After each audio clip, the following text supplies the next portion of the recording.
Hello, my name is Gregory Scargle, and today I'm going to be giving a presentation on the best practices for how to grow your social media following, primarily with Facebook, Twitter, and Google. First off, I'd like to show you 10 tried and true bits of advice on follower growth. And again, just to let you know that there is no switch to flip to get the followers following. There's no magic wand.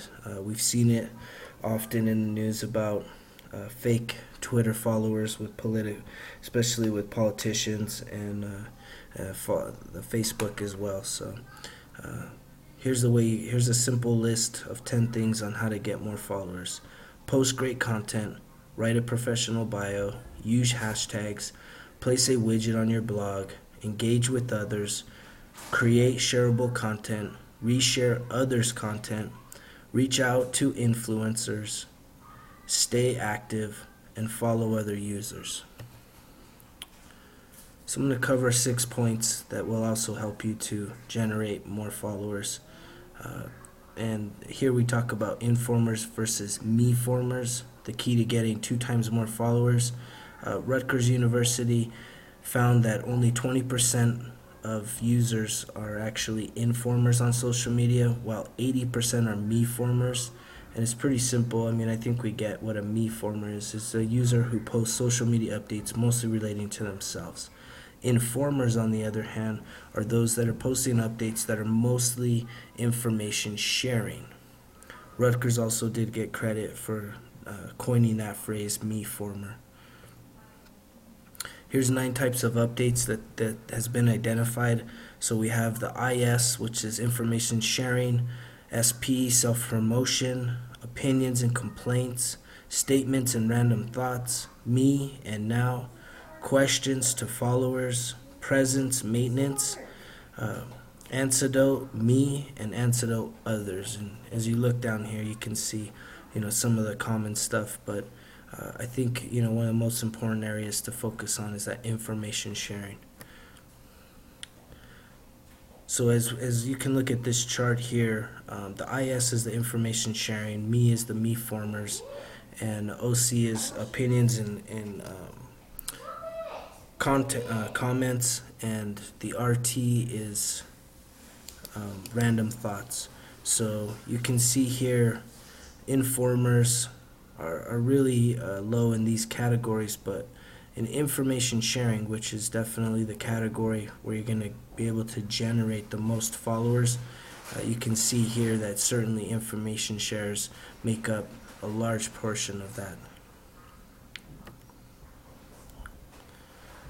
So the other thing that you want to do is come across as an authority. You want to come across as someone that is an expert in the field that you're focusing on.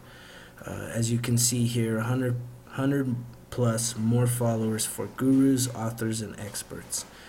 Ultimately, the difference maker is that these types of people create amazing things and to be a leader in the particular industry. As you can take a look here in this hierarchy of Twitter greatness, from the top down it says people who are the news, and we can easily relate to that. Currently in the political cycle, the Hillary Clintons of the world, the Donald Trumps of the world, even President Obama, many celebrities, those are definitely the people who are the news. Pro bloggers, first to report, that would be websites like probably the Drudge Report or Huffington Post, Slate, many others. Casual content creators, content curators, celebrities writing about their lives. That's mostly most of us. And then there's obviously just the reader demographic that don't even post, they just like to read about other people. And so the question to ask yourself is, where in this section do you fall? Identify yourself as authoritatively. As you can see here, followers above average. So you'll see here in a later slide that the average Twitter user is identified as a 28-year-old female with approximately 208 followers. So anything above that 208 threshold, that's how much more above average you are. And so you can see that if someone that's identifying them as an official, a founder, a speaker, expert, guru, or author are obviously bound to be way ahead of the average follower, which will help you to generate more of those along the way. Avoiding burst is a huge piece to it, and keeping the followers you have. There was a Korean researchers that did a study, looked at over 1.2 million Twitter accounts and analyzed 51 days worth of tweets and interactions. Through the analysis and interviews, they found that the following factors came into play with unfollowing, and that the primary one was leaving too many updates within a short time, posting about uninteresting topics, and sharing the mundane details of life.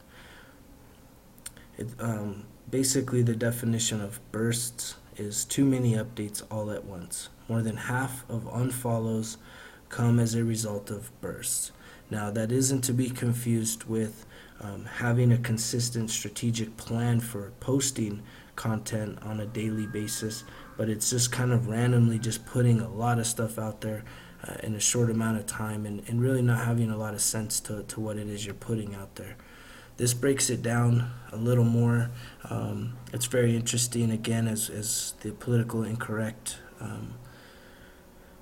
internet media company. We can see that 39 of the 73 users that are profiled here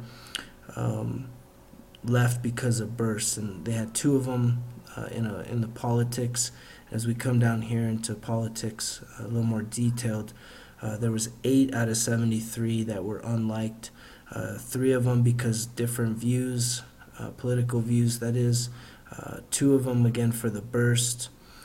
2 for just it really being a really strong opinion. There's probably a lot of negativity in there. And also 1 was just primarily because it's politics. So people do have an interest in politics, but there is a certain way to go about it, and pretty much that nonpartisan, very strategic methodology of posting information, and keeping things pretty positive at the end of the day.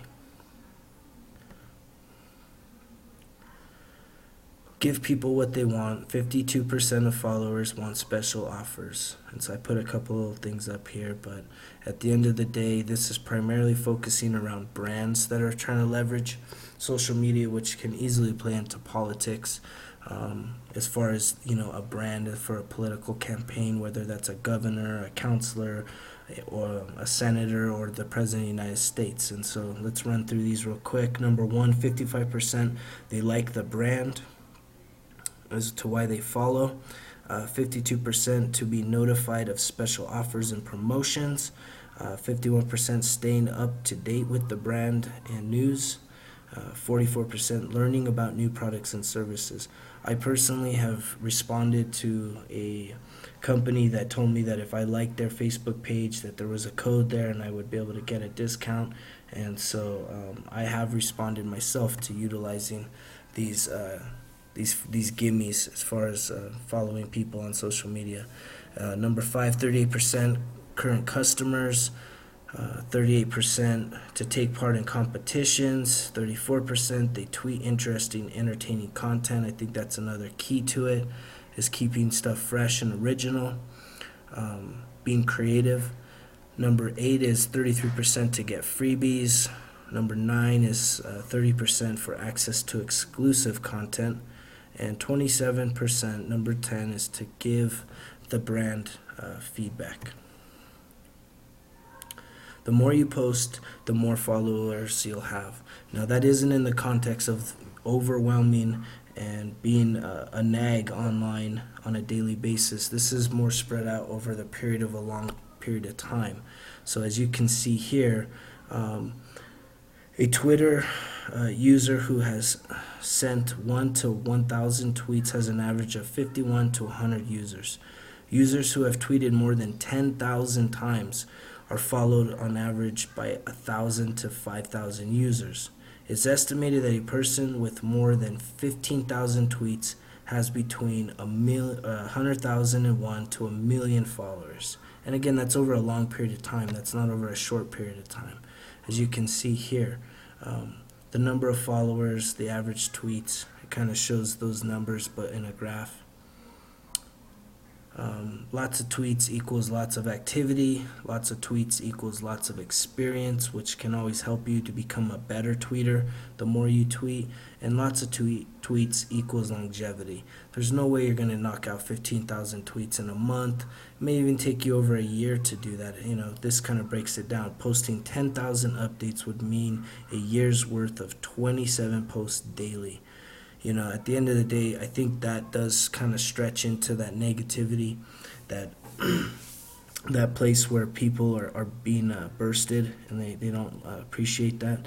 I think two posts a day, 3 posts max, would give you a really nice healthy average over the course of a year, and it would put you into more of the lower category of, you know, posting 1,000 posts. Post to social media often as part of a consistent, dependable strategy. And the other thing I wanted to post out again is just this average Twitter user, English-speaking 28-year-old woman with about 208 followers. So if you happen to have more than 208 followers, you can feel pretty good about being above average. We also want to talk about just sharing positively. Happy updates correlate to more followers. The tone and voice you have on social media really does make a difference. The way they termed it here is don't be a Debbie Downer. You know, the more negative you are, negative remarks, the higher that is. You know, it's just the less followers that you're going to be receiving. People don't want to sit around and kind of listen to someone in a morbid state of social media. So here's some key takeaways from this presentation. 1 is to be an informer, not a me-former. Number 2, create amazing things and be a leader. Number 3, avoid bursts by sending updates with a scheduler. Number 4, give things away. Everyone loves freebies. Number 5, post to social media often as part of a consistent, dependable strategy. Number 6 is to avoid coming across as sad, aggressive, angry, cynical, or morbid. Quality is key. Quantity can't be forgotten. And here are my references. Thank you and have a nice day.